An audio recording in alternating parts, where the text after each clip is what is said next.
Mendoj se të rinjt jetojnë në një simulim politik. Do me thonë, hiperrealiteti dhe hiperkonsumi i informacionit nga rrjetet sociale e ka dëmtuar perceptimin real për politikën.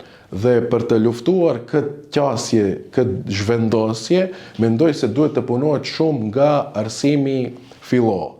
Mendoj se kontekstet e reja kërkojnë zgjidhje të reja. Do me thonë, këto janë probleme të reja, hyper-reality. Hyperrealiteti është një problem i ri që kanë shkaktuar konsumi i tepër i rrjeteve sociale dhe shumë të ri të gjeneratës Gen Z, ato më shumë më i përnjëment është realiteti virtual tek ata se sa realiteti real fizik.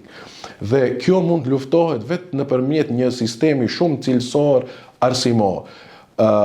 Para 2 vitesh kam qenë në një konferencë në Helsinki dhe Finlanda është shembulli model se si arsimi cilësor i lufton të gjithë të zhvendosjet e dinamikave të fundit.